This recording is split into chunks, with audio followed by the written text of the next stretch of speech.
चला, जय हिंद मित्रांनो. मी PSI वैभव Sangle combine विजनच्या या रिव्हिजन बॅचमध्ये तुम्हा सगळ्यांचं स्वागत करतो. आपली ही फास्ट ट्रॅक रिव्हिजन बॅच म्हणजे विद्यार्थ्यांना अंतिम टप्प्यामध्ये कशा पद्धतीने रिव्हिजन करायची, तुमच्या पूर्ण सिलेबसला तुम्ही जे आधी वाचलेलं आहे, खूप चांगला अभ्यास केलेला आहे, त्याला कशा पद्धतीने रिकॉल करायचं, तर यासाठी आपण सुरू केलेला हा उपक्रम आहे. विद्यार्थ्यांनी भरभरून प्रतिसाद दिला, त्याबद्दल मी सर्वांचे आभार मानतो. आजचं हे आपलं लेक्चर जे आहे ते विज्ञान विषयाचं डेमो लेक्चर आहे. म्हणजे सायन्स विषयामध्ये जो तुम्हाला भीती आहे, जी तुम्हाला आपण ज्याला म्हणतो फिअर आहे, ते आपल्याला या ठिकाणी काढून टाकायचं आहे. आजच्या लेक्चरमध्ये तुम्हाला विज्ञान विषयाचे महत्वाचे टॉपिक कुठले आणि विज्ञान विषयाच्या या टॉपिक पैकी आपण एक प्लांट हार्मोन अँड डिसीज याचं आपण एक डेमो लेक्चर घेणार आहे. आता आपण इथं स्टार केले बघा, काही यांना जास्त स्टार आहे, काहींना कमी. याचा अर्थ असा की त्याच्यावरती ज्याला जास्त स्टार त्याच्यावरती जास्त वेटेज आपल्याला या रिव्हिजन बॅच मध्ये आपण देणार आहे. तुम्हाला एकदम चांगल्या पद्धतीच्या नोट्स मिळतील आणि तेवढंच व्यवस्थित करायचं. कसं आहे, खूप जास्त करण्यापेक्षा मोजकं करूया आणि त्या मोजकं केलेल्याचे मार्क आपण हातात घेऊया. सायन्सला 15 पैकी 15 मार्क येतील अशी अपेक्षा आपल्याला ठेवायची नाही. हा, सायन्सला ज्याला ऍव्हरेज मार्क आहे तो सुद्धा विद्यार्थी टॉप करू शकतो. ऍव्हरेज म्हणजे किती रे? तर 8 ते 10च्या दरम्यान ज्याला मार्क पडता विज्ञान विषयाला, तो विद्यार्थी प्रिलियम पास होतो. म्हणजे बाकीकडे जर त्याला ऍव्हरेज जरी मार्क आले तरी तो विद्यार्थी प्रिलियम पास होतो.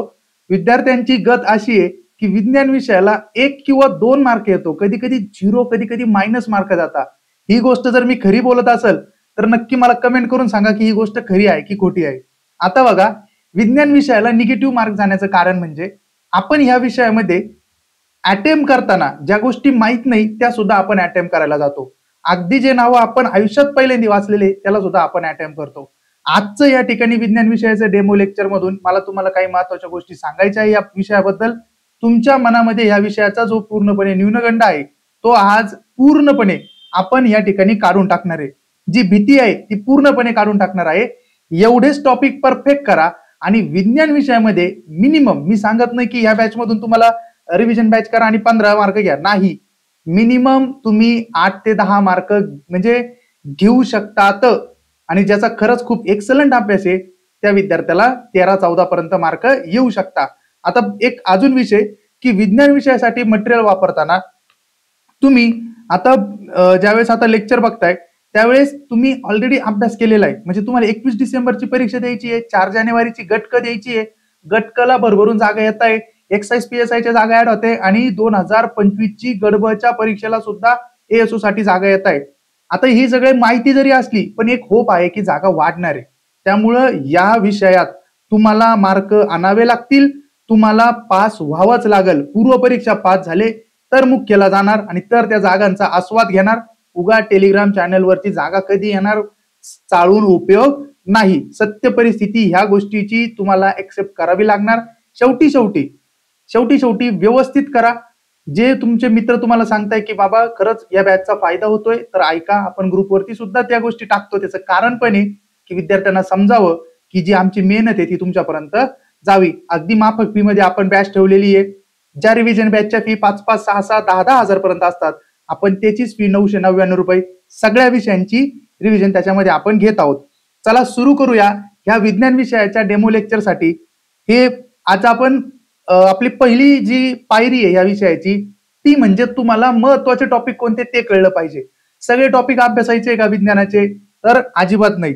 तुमचं पहिली महत्वाची गोष्ट सोर्स कुठला. आता आपण शिकवतोय तर तो शिकवण्याचा सोर्स कुठला आहे आपला, गोष्ट लक्षात घ्या. आपण जे शिकवतोय तर हा जो सोर्स आहे जो आयोग स्वतःही वापरतोय, 8वी 9वी आणि 10वीचं स्टेट बोर्ड, 8वी 9वी 10वीचं स्टेट बोर्ड प्लस आपण लुसेंट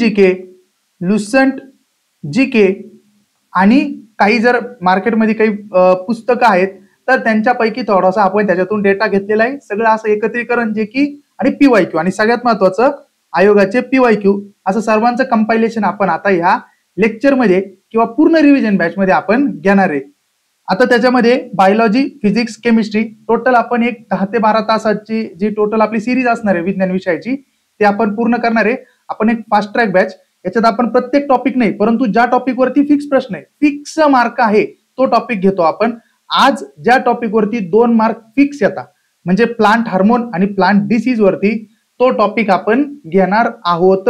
तुम्हाला परीक्षेला तुमचे 2 मार्क हे आजच्या लेक्चर मध्येच, फक्त अट इतकीच आहे, याच्या आधी वाचलेलं पाहिजे. मग नाहीतर तुम्ही म्हणणार सर मी कधीच वाचलं नाही, पहिल्यांदा वाचायला आलोय. तरी पण नोट्स आपल्या व्यवस्थित रिवाइज करा, तुमचं काम होऊन जाईल. आता बघा, इथं बायोलॉजी, फिजिक्स आणि केमिस्ट्री आपण अजून एक महत्वाची तुम्हाला सूचना देतो. आपण शिकवताना दोन्ही लँग्वेजचा वापर केलेला आहे. आपण मराठीतूनही शिकवतोय, इंग्लिश मधूनही शिकवतोय. मी स्वतः इंग्लिश मधून अभ्यास केला होता सायन्सचा, कारण आम्हाला सेमी इंग्लिश होतं, त्यामुळे बाकीचे हे शब्द कळत नव्हते. तरी पण मी तुमच्यासाठी मराठीत ते कन्वर्ट केलेलं आहे बऱ्यापैकी गोष्टी, आणि काही गोष्टी इंग्लिश मधून, इंग्लिश मराठी आपण दोन्हींचा समतोल राखूया, कारण पेपर बाय लँग्वेज आहे, त्याच्यामुळे तुम्ही समजून घेणार. ओके, आता इथं बघा, आपण सुरू करू. बघा, बायोलॉजी मध्ये महत्वाचे टॉपिक तुम्ही लेक्चर बघताय, तर ऍटलिस्ट तुम्ही हे लिहून घ्या. हे मी आपल्या ऍप वरती टाकणार आहे. आपली ऍप लिंक मी इथं डिस्क्रिप्शन मध्ये टाकतोच आहे. ओके, आणि आपली टेलिग्राम चॅनलची लिंक पण टाकतोय. आता बघा, बायोलॉजी मध्ये आपण सजीवांचे वर्गीकरण, आपला हा सगळ्यात इम्पॉर्टंट टॉपिक आहे. हा टॉपिक थोडासा लेंदी आणि थोडासा समजायला किचकट जरी असेल, तर मी तुम्हाला एकदम सोप्या भाषेत समजून सांगेल, मराठी भाषेत समजून सांगेल, त्याच्यामुळे तुम्हाला व्यवस्थित समजेल. ठीक आहे, आणि त्यातलं काय येतं, प्रश्न काय येतात ते महत्वाचं आहे. पोरं सगळे वाचतात, परंतु प्रश्न काय येतं हेच तुम्हाला कळत नाही. आपण ह्या बॅचच्या माध्यमातून हेच घेणार आहे की आयोगाला काय अपेक्षित आहे. त्यानंतर plant hormone and diseases, plant hormone आणि प्लांटचे डिसीजेस हे आपण आजच घेणार आहे. त्यालाच आपण वनस्पती संप्रेरक आणि रोग असं म्हणतो. त्यानंतर ह्युमन डिसीज अँड व्हॅक्सिन्स, म्हणजे मानवी रोग व लस. मागच्या 5 वर्षाचे पेपर काढायचे, मी जे टॉपिक सांगतोय ते 100% तिथं तुम्हाला आलेले असणारच आहे. त्यानंतर सेल स्ट्रक्चर अँड टिश्यू, म्हणजे पेशींची रचना व ऊती. ह्युमन डायजेस्टिव्ह सर्क्युलेटरी, त्याच्यानंतर एक्सक्रेटरी नर्व सिस्टीम, म्हणजे मानवी शरीर आणि त्याच्यातल्या सर्व क्रिया. जेनेटिक्स, अनुवांशिकता, याच्यावरती कधी मध्ये प्रश्न असतो, पण इतका नसतो, पण महत्वाचं आहे. सोपे प्रश्न तरी जेनेटिक्सवर पडतात. आणि बायोटेक्नॉलॉजी म्हणजे जैव तंत्रज्ञान. ओके, त्यानंतर फिजिक्स मध्ये मेजरमेंट टॉपिक असेल, याच्यावरती काय युनिट कन्व्हर्जन वगैरे त्याच्यावरती प्रश्न येतात. त्यानंतर लॉ ऑफ मोशन, गतीचे नियमावरती प्रश्न येतात. एनर्जी, वर्क, पॉवर याच्यावरती उदाहरणं सोडवायला येतात. साऊंड आणि लाईट, म्हणजे प्रकाश आणि ध्वनी. ओके, त्यानंतर करंट, इलेक्ट्रिसिटी, हे सुद्धा महत्वाचं चॅप्टर आहे. बघा, तुम्ही जर व्यवस्थित बघणार आहे, तुम्हाला ही एक गोष्ट समजेल की बाबा या ठिकाणी हे जे टॉपिक आहे हेच वारंवार विचारतं आयोग, याच्या बाहेर तर प्रश्नच जात नाहीये. त्यानंतर बघा, केमिस्ट्रीमध्ये आपण अलॉय वगैरे बघणार आहे, धातू मिश्र. जर तुम्ही मागचा पेपर बघितला तर तिथं विचारलंय की ब्रॉन्झ कशाचा अलॉय, जर्मन स्टील कशाचा अलॉय, त्यानंतर टीन विचारलं होतं. म्हणजे बघा तुम्ही, पेपरचा पॅटर्न हा फिक्स एका चौकटीत आहे. तुम्ही काय करताय, तुम्ही ती चौकट सोडून जाता. एखादा जरी तुम्हाला प्रश्न अवघड वाटला एखाद्या पेपरमध्ये, तुम्ही त्या प्रश्नावरती पीएचडी करायला जाता. अरे बाबा, कशाला पीएचडी करतो, जे आहे ते कर ना समोरचं. त्यानंतर बघ, ऍटम वरती 100% प्रश्न आहे. ओके, त्यानंतर पिरियडिक टेबल, या पेपरला 21 डिसेंबरला आणि 4 जानेवारीला तुम्हाला याच्यावरती प्रश्न आम्ही दाखवू. ओके, त्यानंतर मिनरल्स अँड ओर्स, म्हणजे ज्याला आपण खनिजे आणि धातुके म्हणतो. त्यानंतर ऍसिड अँड बेस, हाय का नाही प्रश्न दरवेळेस, म्हणजे आम्ल आणि क्षारवरती. ऑर्गॅनिक केमिस्ट्री, कार्बन कंपाऊंड, म्हणजे सेंद्रिय रसायनशास्त्र, ऑर्गॅनिक केमिस्ट्री वरती सुद्धा प्रश्न आहे. आता हे जे इम्पॉर्टंट टॉपिक आहे विज्ञानाचे, हे मी ग्रुपवरती टाकणारच आहे. तुम्ही ही लिस्ट व्यवस्थित एका साईडला लिहून ठेवा, आणि ह्याच टॉपिक वरती आपल्याला रिव्हिजन करायची आहे. आपण रिव्हिजन बॅच मध्ये हे सगळे टॉपिक कव्हर करणार आहे. तुम्हाला नोट्स मध्ये दिलेले काही टॉपिक, जरी नोट्स मध्ये काही गोष्टी ऍड व्हॅल्यू ऍडिशन नसेल, आता इतकं स्पष्टीकरण आम्ही लिहित बसण्यापेक्षा आपण शिकवताना मी तुम्हाला काही गोष्टी अजून व्हॅल्यू ऍडिशन देणार आहे की ज्या महत्वाच्या आहे. लुसेंट जीके, ज्याच्यातून आयोग डायरेक्ट रेफरन्स घेतं, त्या गोष्टी मी तुम्हाला सांगणार आहे काही. ओके, जास्त नाही, आपण थोडं व्हॅल्यू ऍडिशन करणार आहे. आणि तितक्याच तुमच्या काय होतील त्या 40-50 पेजेसच्या नोट्स या तुमच्या कायमस्वरूपी सोबत असणार आहे. आणि त्या नोट्स मधून प्रत्येक एक्झामला तुम्हालाही समजेल की बाबा ह्या नोट्स मधून ऍज इट इज प्रश्न यायला लागलेले. आणि ते प्रश्न काय आपण नाही, तर ते ऑलरेडी PYQ आहे, आणि तो एक पॅटर्न आहे आयोगाचा, आणि त्या पॅटर्न वरतीच आयोग प्रश्न विचारतं. इम्पॉर्टंट टॉपिक समजले म्हणजे तुम्हाला आता रस्ता समजलेला आहे. म्हणजे तुम्हाला समजलंय की बाबा मुंबईवरतून दिल्लीला कसं जायचंय, तर हा आहे रस्ता. ठीक आहे. आता जायचं तुम्हाला माहिती, पण कसं जायचंय तर ते आता आपण लेक्चर मध्ये बघूया. ठीक आहे, रस्ता दाखवला पण जायचं कशाने तर आता हे लेक्चरने जायचं आपल्याला. आपण आता लेक्चर बघूया. बघा, हा इथं बघा आपलं जे पहिलं लेक्चर आहे plant hormones and plant diseases, म्हणजेच वनस्पतीचे जे संप्रेरक आहे आणि वनस्पतीचे रोग, हा आपला पहिला चॅप्टर. आपली शिकवायची पद्धत अशी असणार आहे की आपण प्रश्न घेणार, आपण त्या टॉपिकवर आलेले तुम्हाला प्रश्न दाखवणार, लेटेस्ट वाले प्रश्न दाखवणार. याला मागची सुद्धा खूप मोठी पार्श्वभूमी आहे, परंतु आपण तुम्हाला दाखवताना आता लेटेस्ट वाले प्रश्न दाखवू, कारण की ते सध्या चर्चेतले प्रश्न आहे आणि त्याच्यावरतीच आपण तुम्हाला पुढे शिकवणार आहे. प्रश्न बघा काय होता, खालीलपैकी कोणाला फळ पिकवणारे संप्रेरक असे म्हणतात. आता बऱ्यापैकी सगळ्यांना ही गोष्ट माहिती आहे की बाबा फळ पिकवणारं संप्रेरक म्हणजे कुठलं आहे तर इथिलीन आहे. मग तुमचं काम काय रे, हा जर प्रश्न कंबाईन गट ब पूर्व 2024 ला आला, आपलं काम काय होतं की आपण इथं या ठिकाणी जिबर्लिन आपल्याला माहिती होतं, ऑक्झिन आपल्याला माहिती करून घेणं गरजेचं होतं आणि सायटोकायनिन आपल्याला माहिती करून घेणं गरजेचं होतं. आयोगाने 1 महिन्याच्या अंतरावर या सायटोकायनाइन वरती गट क मुख केला. ग्रुप सी विचारला, ग्रुप सी मेन्सला. म्हणजे बघा आयोग मेन्सचे सुद्धा प्रश्न प्रिलियमला विचारताय, प्रिलियमचे प्रश्न मेन्सला विचारताय. मग हा आहे पॅटर्न. म्हणून इथं समजलं पाहिजे होतं की बाबा वनस्पतीचे संप्रेरक आहे. आजचं आपलं लेक्चर 2 मार्कासाठी आहे. मी मार्कावरती सगळ्यात जास्त भरोसा ठेवणारा माणूस आहे. आजचं आपलं लेक्चर 2 मार्कासाठी आहे. जर तुम्ही वनस्पतीचे संप्रेरके व्यवस्थित केलं, म्हणजे तुम्ही प्लांट हार्मोन्स व्यवस्थित केलं, प्लांट डिसीज व्यवस्थित केलं, तर याच्यावरती प्रत्येकी एक प्रश्न येणार हे फिक्स आहे. विज्ञानाची भीती तुमची मी घालवणार, कारण की मोजकं देतो आणि तेवढंच घ्या. चला पुढं. वनस्पती रोग व रोगकारकाच्या जोड्या लावा. म्हणजे रोग आणि तो कशामुळे होतो याच्या जोड्या लावायच्या होत्या. गव्हाची सुटी काजळी, त्याला आपण लूस मट ऑफ व्हीट म्हणतो. गव्हाच्या खोडावरील काळा तांबेरा, टिक्का डिसीज ऑफ ग्राउंडनट म्हणजे भुईमुगाच्या पानावरील टिक्का, लिप स्पॉट ऑफ टर्मरिक म्हणजे हळदीच्या पानावरील ठिपका. आता याचं सगळं जरी तुम्हाला माहित नसेल ना रे, एक गोष्ट लक्षात घ्यायला पाहिजे होती की तांबेरा म्हणजे ज्याला आपण म्हणतो रस्ट, जिथं रस्ट शब्द येईल ना रे तिथं पक्सिनिया हा तुमचा पर्याय पाहिजे.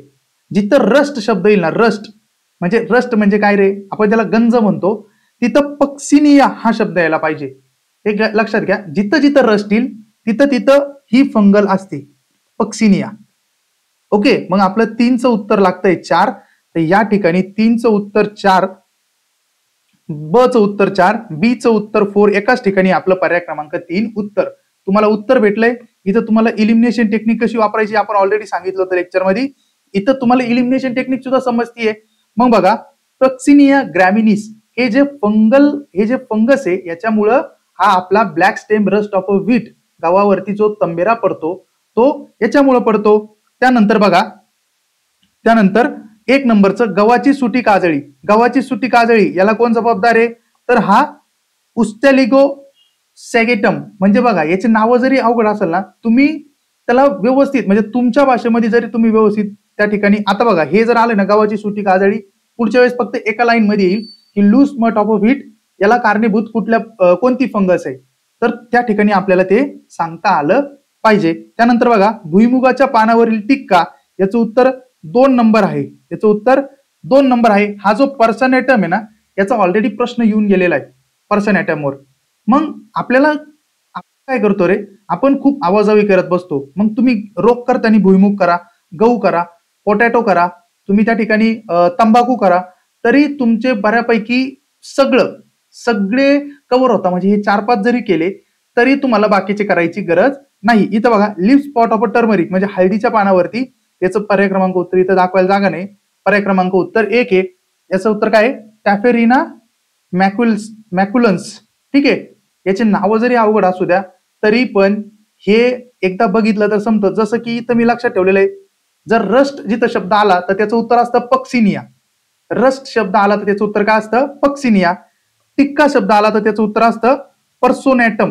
ओके, हा पर्सोनॅटमच इथं असतो कारण टिक्काला तो जबाबदार आहे, पर्सोनॅटम. ओके, पुढचं बघा, भुईमुगावरील टिक्का रोग कोणामुळे होतो.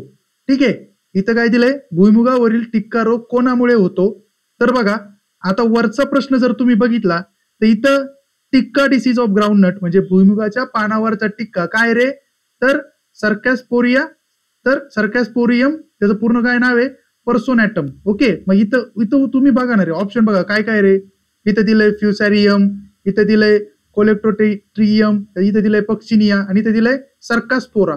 मग तिथं तेच आहे ना, हे बघा पहिलं नाव काय रे, सर्कास्पोरिडियम, फक्त थोडस त्याला इलॅबरेट केलेलं आहे, सर्कास्पोरिडियम दिलंय आणि इकडं पर्सनॅटम म्हणजे इथं पूर्ण नाव दिलं आणि इथं फक्त काय दिलं, छोटासा त्याला हे दिला. म्हणजे तुम्ही जर बघितलं तर या ठिकाणी गट ब पूर्व परीक्षा 2024 ला जो प्रश्न येतोय तोच तसाच प्रश्न गट क पूर्वला येतोय, म्हणजे त्याच लेवलचा प्रश्न गट क पूर्व 2024 ला येतोय. म्हणजे परीक्षेला ऍज इट इज प्रश्न कॉपी होण्याचे प्रमाण भरमसाठ आहे. पुढचा प्रश्न बघा या ठिकाणी, आणि पक्सिनिया कधी आला असतं, जिथं रस्ट नाव आलं की तिथं पक्सिनिया घ्यायचं. मी तुम्हाला सांगितलं जिथं रस्ट आलं की तिथं पक्सिनिया घ्यायचं.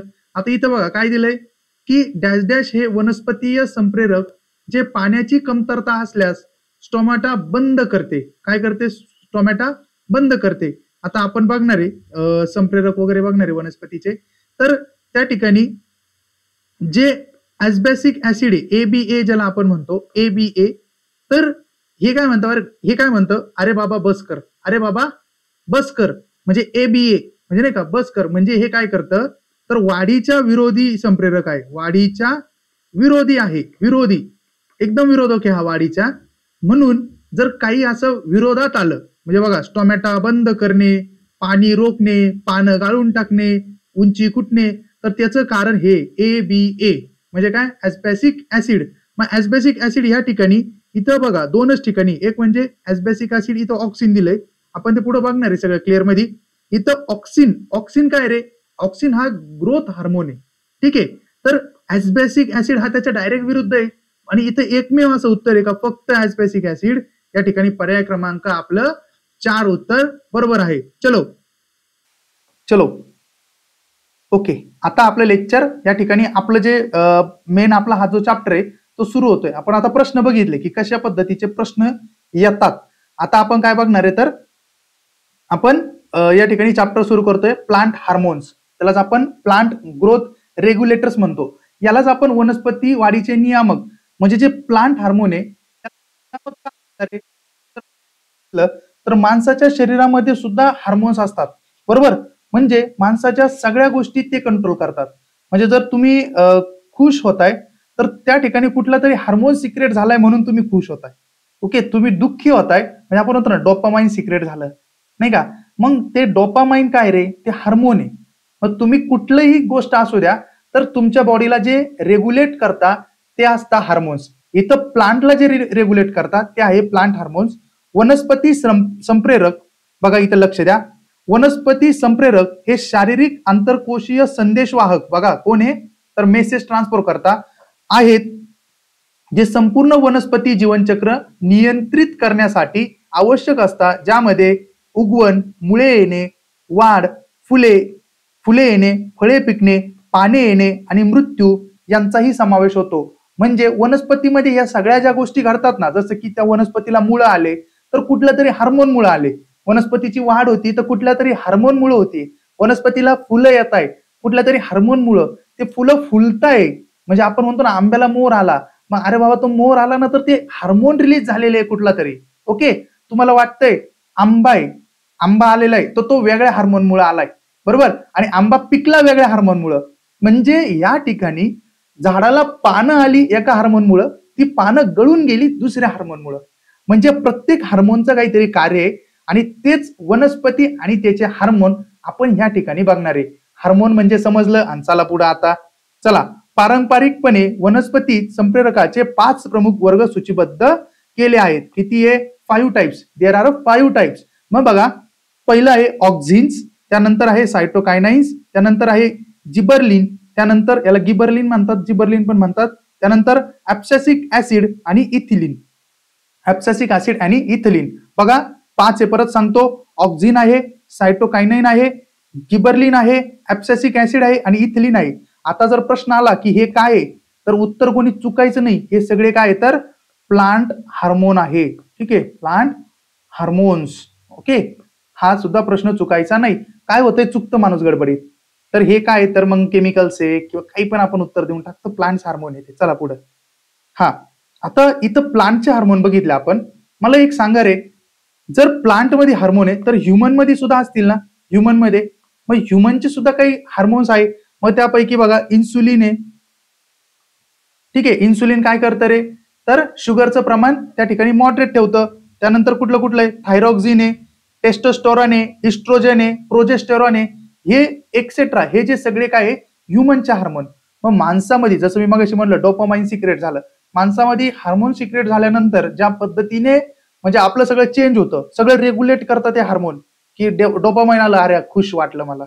मग हे जे सगळं होतं ना, तर हे रेग्युलेट करतात एकमेकाला, ते काय करतात संदेश पाठवतात. हे जसं त्यांचं काम आहे तसं वनस्पतीमध्ये काही वेगवेगळे बदल होतात. वनस्पतीमध्ये त्या बदलाला जे कारणीभूत हार्मोन्स असतात ते आता आपण बघणार आहे.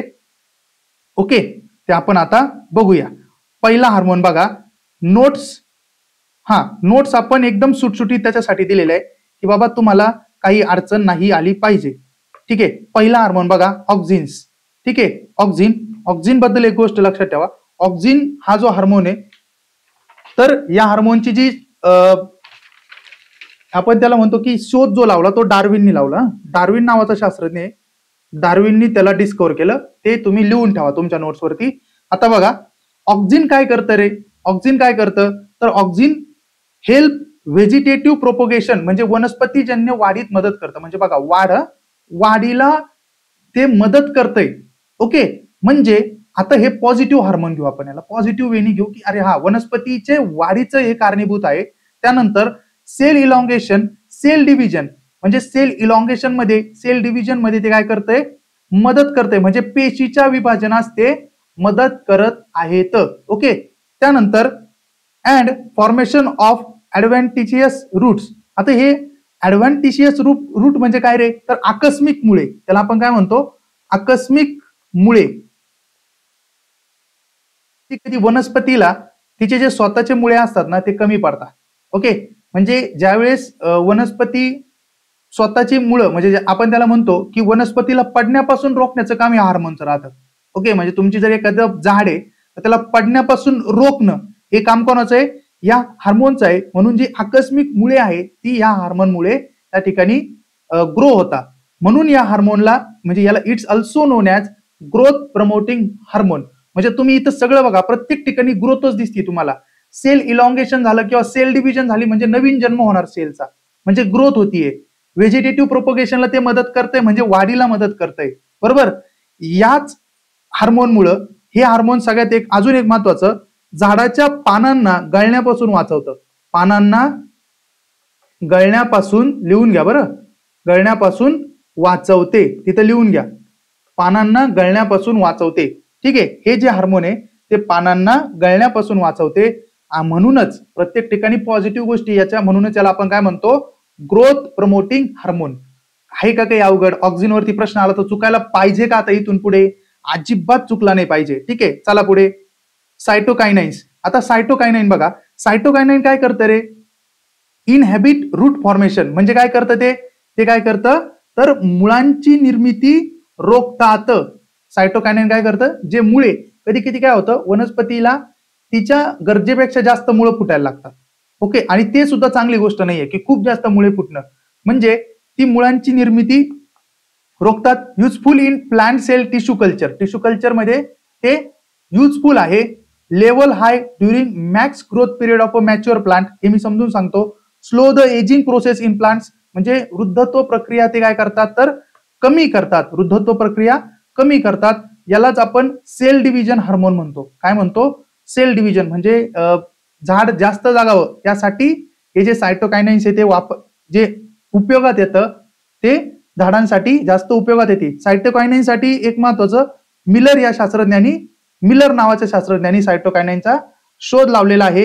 हे सायटोकायनाइन ऑक्झिनला मदत करतं, म्हणजे याचे जे कार्य आहे ते ऑक्झिन सारखेच आहे, ऑक्झिनला हेल्प करतं. इथे लिहून ठेवा, ऑक्झिनला हेल्प करतं. मग काय काय करतं रे ते, काय काय करतं बघा. हे काय करतं, जी बियांची सुप्तता आहे ती तोडण्यास मदत करतं. आता सुप्तता म्हणजे काय, बियांची सुप्तता नष्ट करता, असं म्हणेल मी, नष्ट करते. ओके, आता सुप्तता म्हणजे काय हे आपण पुढच्या ह्याच्यात परत येणार आहे आपल्याला, की सुप्तता अवस्था म्हणजे काय, की सजीवांच्या वाढीच्या आणि विकासाच्या प्रक्रिया तात्पुरत्या थांबवण्याची किंवा अत्यंत मंदवण्याची स्थिती म्हणजे म्हणजे जे आता सपोज बी आहे आणि ज्या जर त्यांची डेव्हलपमेंट चालू आहे तर ती थांबवण्याची जी स्थिती असते त्यालाच आपण म्हणतो सुप्तता. म्हणजे सुप्तता ही जी आपण म्हणतो ना तुला सुस्त झाला रे, सुस्त आणि सुप्त असं लक्षात ठेवा. सुस्तता म्हणजे काय, की जी एजिंग आहे त्यांचं तर ते काय करतं, थांबवण्याचं काम करतं. म्हणून या ठिकाणी बघा, slow the ageing process in plants म्हणजे जे प्लांट्स मध्ये त्याचं वृद्धत्व कमी करण्याचं काम कोण करतंय, तर हे सायटोकायनाइन करत आहे. यालाच सेल डिव्हिजन हार्मोन सुद्धा म्हणतात. हे जे हायलाइट करून दिलंय तुम्हाला तर हे सुद्धा तितकंच गरजेचं आहे. अजून सायटोकायनाइनची एक गोष्ट लिहून घ्या तुम्ही, आरएनए आणि प्रोटीन, वनस्पतीमध्ये आरएनए आणि प्रोटीन तयार करण्यास मदत होते. तयार करण्यास मदत असं लिहा. आरएनए मध्ये आरएनए अँड प्रोटीन तयार करण्यास मदत होते. वनस्पतीमध्ये कोण कोण करतं मदत, तर हे सायटोकायनाइन करतं. ओके, चला पुढे. गिब्बरलिन किंवा जिबरलिन ज्याला आपण म्हणतो. आता आपण गिब्बरलिन बघू. ठीक आहे, गिब्बरलिन नावातच बघा ना, गब्बर आहे तो, गब्बर आहे म्हणून तो काय करतो, सगळ्यात चांगल्या गोष्टी करतो. मग काय चांगल्या गोष्टी करतो, तर तो फुलोरा वाढवता. हे जे हार्मोन्स आहे गिब्बरलिन हार्मोन्स, तर ते फुलोरा वाढवतात. कधी कधी आंब्याला मोहरच येत नाही आपल्या घरी, कधी कधी गुलाबाला फुलं येत नाही, कळ्या पण येत नाही. मग त्याचं कारण काय असतं, त्याच्यामध्ये गिब्बरलिनची कमतरता असते. ठीक आहे, हा गब्बर तुमच्याकडे आलेला नसतो आंब्याचा, त्यामुळे या ठिकाणी ते नसतं. मग हे प्रमोट फ्लावरिंग म्हणजे फुलोरा वाढवतात. स्टेम इलॉंगेशन खोडांची लांबी वाढवतात. म्हणजे जो गब्बर खोड असतो तुमचा त्याची सुद्धा लांबी वाढवतात. त्यानंतर ब्रेक डॉर्मन्सी ऑफ सीड्स बियांची सुप्त अवस्था तोडते. वरती काय होतं, बियांची सुप्त अवस्था तोडते, त्याच्यात पण तोडत होतं बरोबर. इथं पण काय, कारण की हे सगळे ग्रोथ हार्मोन्स आहे ना, ग्रोथ होतीये. इथं पण बियांची सुप्त अवस्था तोडते, त्याला डॉर्मन्सी म्हणतात. सुप्त अवस्था म्हणजे कळलं तुम्हाला, वाढ थांबणे. एखाद्या सजीवाची जर वाढ थांबली पण ती चांगल्या कारणाने थांबती, कारण की प्लांट मध्ये वाढ का थांबल रे, तर दुष्काळ पडला सपोज, त्यानंतर खूप थंडी पडली, खूप पाऊस आला, खूप जास्त अतिवृष्टी झाली, तर ते झाड थांबून घेतं, वाढ त्याची थांबून घेतं. त्यांना असं वाटतं की भविष्यात हे सगळं मटेरियल आपल्याला पुरतं की नाही, त्यामुळे ते सगळं थांबून घेतं. त्यालाच आणि ती जी वाढ थांबल्या जाते त्यालाच आपण काय म्हणतो, डॉर्मन्सी म्हणतो. या ठिकाणी बियांची सुप्त अवस्था ते तोडतं. कोण, जिबरलिन, ते तोडतं की बाबा आता तुम्ही वाढू शकतात. Prevent plants from reaching their nature height म्हणजे जे बुटके झाड आहे ना, तर बघा याचं गिबरलिनचं काम एक आहे की ते बुटक्या झाडांची सुद्धा हाईट वाढवत आहे. म्हणजे हे जे बुटके झाड बुटकेच राहू नये म्हणून सुद्धा ते प्रिव्हेंट करतं. बुटक्या झाडांना हाईट सुद्धा हे देऊ शकतं. कोण, गिबरलिन हार्मोन्स.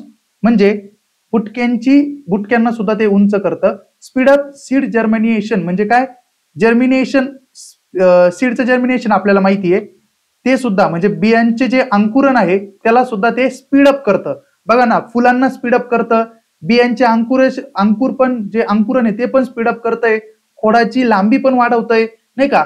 आणि हे कशामध्ये वापरलं जातं, तर बी रहित फळे जे असतात, बी रहित फळे सीडलेस फूड मध्ये ज्याला आपण म्हणतो पार्थिनोकार्पी, याच्यामध्ये हे वापरल्या जातं. ओके, यूज फॉर पार्थिनोकार्पी म्हणजे बी रहित फळांमध्ये ते वापरल्या जातं. गिबरलिन समजलं, गब्बर लक्षात ठेवायचं, गब्बर. ओके, चला पुढं. ABA काय नाव याचं, ऍब्सिसिक ऍसिड, ABA. हा, यालाच काय म्हणता, स्ट्रेस हार्मोन. लक्षात ठेवा, यालाच काय म्हणतो आपण, स्ट्रेस हार्मोन. का स्ट्रेस, बघा ना निगेटिव्ह आलं रे, stress hormone. Hormone stress hormone negative आलं म्हणजे आता हा नक्कीच निगेटिव्ह असणार, पण तो झाडाच्या चांगल्यासाठी, सगळे हार्मोन चांगल्यासाठीच असतात. हा निगेटिव्ह म्हणजे याच्या गोष्टी, याच्याबद्दल आता निगेटिव्ह ऐकायला भेटेल. हा काय करतोय, इंड्युसेस डॉर्मन्सी म्हणजे बियांमध्ये सुप्त अवस्था निर्माण करतोय. म्हणजे बियांना सांगतोय तुम्ही वाढू नका, आता तुम्ही सुप्त होऊन जा, शांत होऊन जा. ठीक आहे. त्यानंतर ऍब्जिक्शन ऑफ लीव्ज म्हणजे काय करतंय रे ते, तर ते काय करतंय, लीव्ज फ्रुट्स अँड फ्लावर्स म्हणजे पानगळती करतंय, फ्रूट पण पडून जात आहे, फ्लावर पण पडून जात आहे. कशामुळं, ऍब्सिसिक ऍसिड मुळे. त्यानंतर induce by environmental stress such as drought म्हणजे काय, दुष्काळात झाडे या संप्रेरकाला सक्रिय करतात. म्हणजे बघा, जरी हा पानं घालतोय, फळं घालतोय, किंवा बियांमध्ये सुप्तावस्था निर्माण करतोय, त्याचं चांगलं कारण एक आहे की बाबा दुष्काळ वगैरे पडला किंवा अतिवृष्टी झाली किंवा काही झालं तर त्या काळात झाडाचं नुकसान होऊ नये, झाडाजवळ सगळा अन्नसाठा तसाच राहावा, त्यामुळे ते काय करतंय तर ह्या गोष्टी कमी करून टाकतं, स्वतःला जगवतं.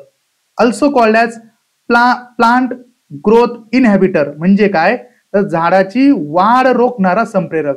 लक्षात ठेवा, इम्पॉर्टंट, ABA कोण आहे तर स्ट्रेस हार्मोन आहे आणि झाडाची वाढ रोखणारा त्या ठिकाणी तो हार्मोन आहे. तर वाढीचा विरोधक नाही का तो कोण आहे, तो आपल्याला काय म्हणता अबे गप म्हणतोय, तो अबे थांब रे, काय म्हणतो ABA, अबे थांब नाही का, अबे बस झाला असं लक्षात ठेवायचं. AB म्हणजे अबे बस झालं, म्हणजे वाढ तुमची आता बस झाली. आता इथं इंड्यूस म्हणजे इथं काय करतंय, सुप्तावस्था निर्माण करतंय. तिकडे गिबरलिंग काय करत होता, सुप्तावस्था तोडत होता. सायटोकायनिन काय करत होता, सुप्तावस्था तोडत होता. हा काय करतोय, सुप्तावस्था निर्माण करतोय. ठीक आहे, चला असं कंपॅरिझन मध्ये अभ्यास करत चला. इथिलीन बघा, एकमेव हार्मोन असा आहे तो प्लांटचा जो की गॅसियस फॉर्म मध्ये, कोणत्या फॉर्म मध्ये, गॅस आहे, हा गॅसियस फॉर्म मध्ये आहे. ओके, हा कोणत्या फॉर्म मध्ये, गॅसियस फॉर्म मध्ये, आणि हा प्लांटचा एकमेव हार्मोन असा आहे की जो गॅसियस फॉर्म मध्ये, found in gaseous form, induce ripening of food, फळे पिकवण्यासाठी याचा उपयोग केला जातो. कॉजेस लिव्स टू ऍब्सेस म्हणजे पानगळतीसाठी सुद्धा हा महत्वाचा आहे, याच्यामुळे पानगळती होती. बरोबर. प्रमोट काय, सिन्सिन्स म्हणजे काय रे, सेन्सिन्स म्हणजे काय तर वृद्धत्व येतं याच्यामुळं. आता बघा, फळ यंग दिसतंय म्हणजे कच्च आहे, पिकलं म्हणजे काय झालं, वृद्ध झालं, म्हणजे झाडाला सुद्धा वृद्धत्व या इथिलीनमुळे येतं. आणि वृद्धत्व रोखत कोण होतं रे, आपलं गब्बर काय करत होता, वृद्धत्व रोखत होता. Plant increase ethylene production in response to stress and before death, म्हणजे ज्यावेळेस काही स्ट्रेस येतो, म्हणजे ज्यावेळेस झाडावरती ताण येतो किंवा झाड ज्यावेळेस मरणार असतं त्यावेळेस ते काय करतं तर इथिलीनचं जे प्रोडक्शन आहे ते वाढवतं. इथिलीनचं कामच काय तर वय वाढवणं. ओके, त्यामुळे ते इथिलीनचं प्रोडक्शन वाढवतं. आणि एकदा की इथिलीनचं प्रोडक्शन वाढलं की त्या ठिकाणी सगळे पानं वगैरे गळून जाणं आणि आपल्याला कळतं की हे झाड आता मरणार आहे. चला पुढे. यस, आता आपण प्लांट हार्मोन बघितले. प्लांट हार्मोन मध्ये आपण बघितलं की कशा हे जे 5 हार्मोन आहे प्लांटचे ते कशा पद्धतीने त्याचे काम करतात. आता मला सांगा, परीक्षेला एक प्रश्न फिक्स आहे,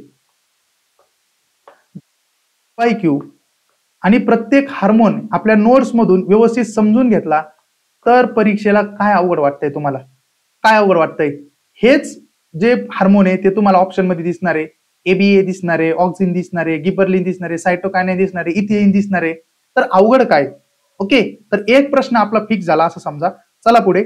इम्पॉर्टंट, आता हे प्लांट डिसीज आणि देअर, आता इथं कसं माहितीये का, पॉझिटिव्ह एजंट. इथं प्रॉब्लेम असा आहे, इथं तुमचं पाठांतर चांगलं पाहिजे, इथं पाठांतर चांगलं पाहिजे. एकाच पेज मध्ये सगळं दिलेलं आहे, त्या ठिकाणी थोडे नावं याचे अवघड आहे. तर वनस्पती रोग व रोगकारके, आता वनस्पतीला जे रोग होतात आणि त्याचे रोगकारक कुठले कुठले नाही का, म्हणजे हे आहे रोग, या साईडला आपण काय लिहिलेले सगळे रोग आणि इकडं रोगकारके म्हणजे ज्यांच्यामुळे होतात ते.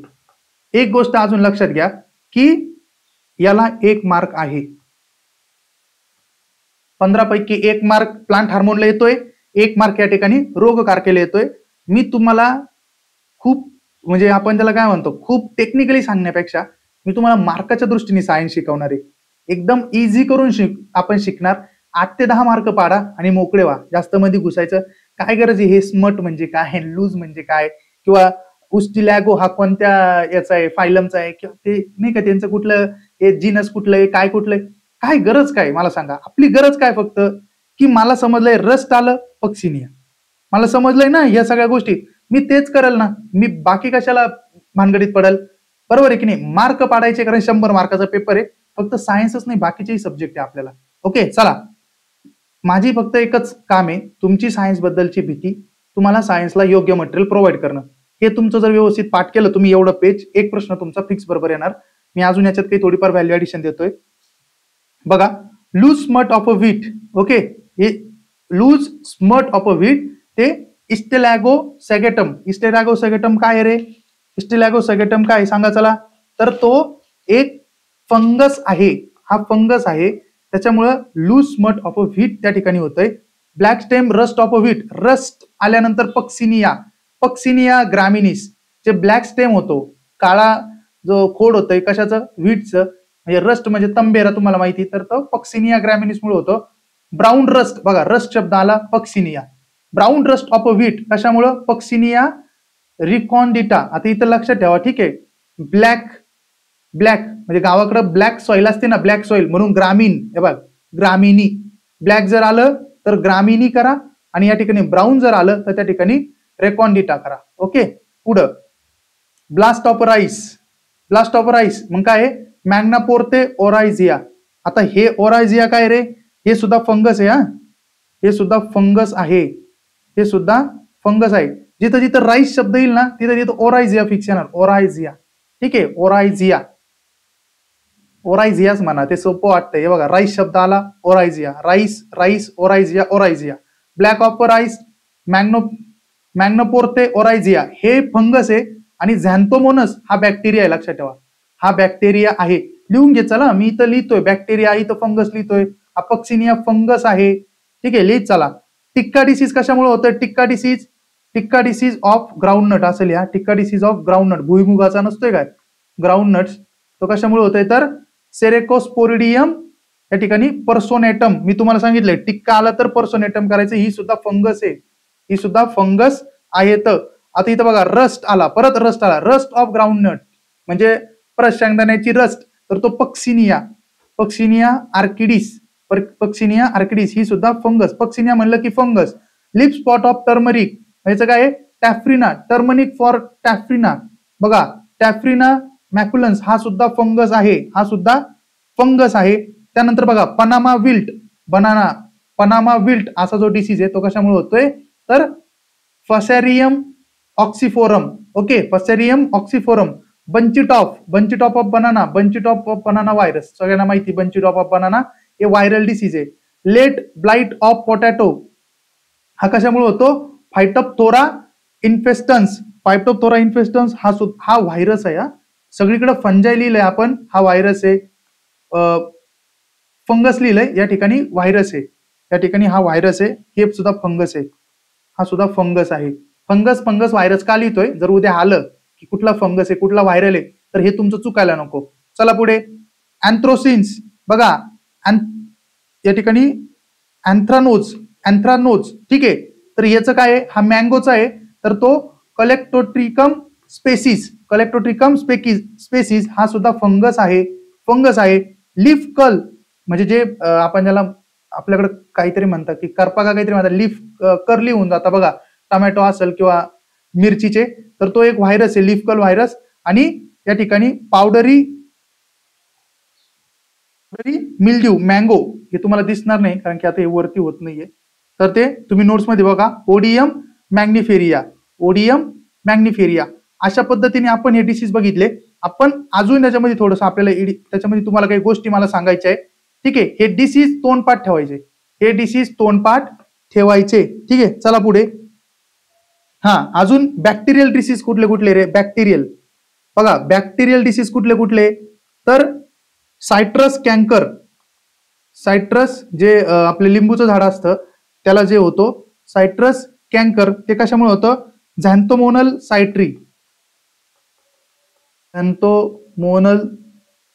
सायट्री. बघा जिथं जिथं झॅन्थोमोनस येतोय तो झॅन्थोमोनस बॅक्टेरिया आहे, त्याच्यामुळे लक्षात ठेवा. झॅन्थोमोनस म्हणलं तर तो 100% बॅक्टेरिया. ओरायझा म्हणलं तर तो असतो ओरायझिया, म्हणजे काय असतं तो राईस असतो. रस्ट म्हणलं की पक्सिनिया येणार. असे कीवर्ड लक्षात ठेवा म्हणजे सायन्स सोपं वाटेल. त्यानंतर बघा तुंदू डिसीज, जो तुंदू डिसीज आहे ना, तुंदू डिसीज ऑफ व्हीट हा कशामुळे होतोय तर याचं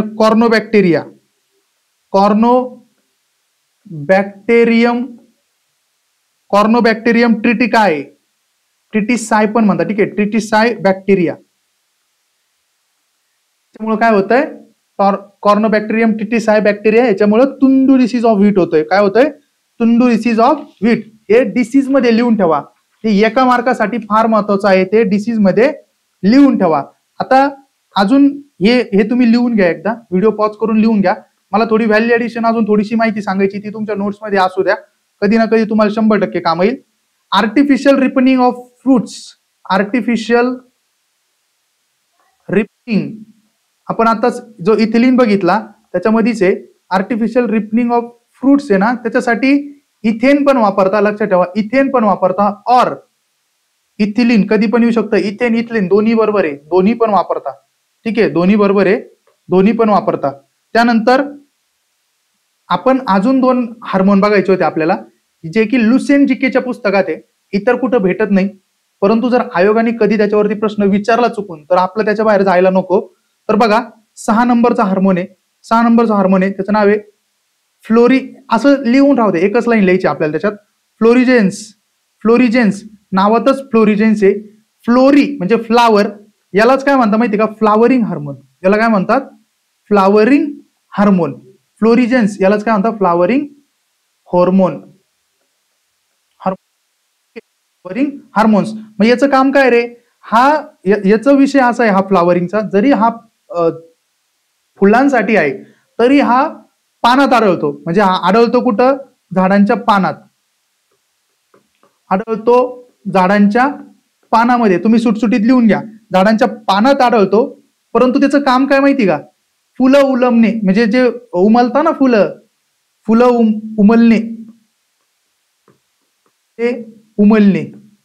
ठीक आहे, त्याचं काम काय आहे, फुलं उमलणे, जे फुलं उमलता, तर त्याच्यासाठी हे हार्मोन त्या ठिकाणी कामाचं आहे. म्हणून याला आपण फ्लावरिंग हार्मोन म्हणतो. मी परत आता हे खोडतोय, तुम्ही व्हिडिओ स्टॉप करून नंतर परत बघून घ्या, कारण की अजून एक शेवटचा हार्मोन जो की लुसेंट जीकेच्या पुस्तकात दिलेला आहे, क्रोमॅटिन. हे मी चांगलं लिहितो थोडस,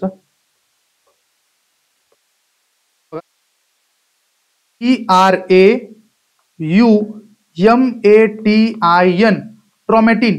ट्रॉमॅटिन म्हणजे काय, वनस्पती. आता ट्रॉमा म्हणजे काय रे, मला खूप मोठा ट्रॉमा झालाय नाही का, मला भीती, मग भीती वाटल्या, मग त्या वनस्पतीला भीती वाटते का बरं, कारण तिला जखम झालेली आहे, तिला भीती वाटते का बाबा ही जखम कशी काय भरून निघल.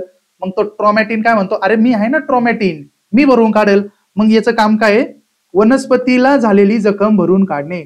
वनस्पतीला झालेली जखम भरून काढणे, लिहून ठेवा, भरून काढणे. ठीक आहे, वनस्पतीला झालेली जखम भरून काढणे. आणि एक महत्वाची गोष्ट इथे ऍड करून ठेवा, प्लांटच्या ग्रोथ मध्ये, म्हणजे वनस्पतीला आयुष्यभर एक जो आपला कंपाऊंड आहे, किंवा एक जे आपलं, आपण त्याला कंपाऊंड नाही म्हणत, हा कंपाऊंड म्हणू शकतो, किंवा एक इलेमेंट आहे, ते कधीच लागत नाही आयुष्यभर, तो म्हणजे सोडियम. मीठ जे आहे, सोडियम, मीठ नाही, NaCl नाही, सोडियम, तो कधीच लागत नाही. हा, सोडियम म्हणजे मीठच, NaCl सोडियम क्लोराईड होतं नाही का, सोडियम म्हणजे मीठ. हा सोडियम वनस्पतीला काहीच कामाचा नसतो, काहीच कामाचा नाही. सोडियम हा वनस्पतीच्या वाढीत, त्या वनस्पतीच्या जीवन चक्रात पूर्ण काही कामं येत नाहीत. ओके, असे काही महत्वाचे टॉपिक आहे, ते लिहून ठेवत चला. चला, आजचं लेक्चर मध्ये तुम्हाला सायन्स विषयाबद्दल मला सांगा, खूप काही डीपली, खूप काही रॉकेट सायन्स शिकायची गरज आहे का? 2 मार्काचा आज आपण रिव्हिजन केली. जर प्रॉपर वेळ धरला तर 15 ते 20 मिनिटात या नोट्स वरती तुमची रिव्हिजन त्या ठिकाणी झालेली आहे. तुम्हाला बाकीच्या गोष्टी सांगण्यात टाइम गेला, परंतु 15 ते 20 मिनिटात आपण या ठिकाणी 2 मार्क तुमचे फिक्स केले.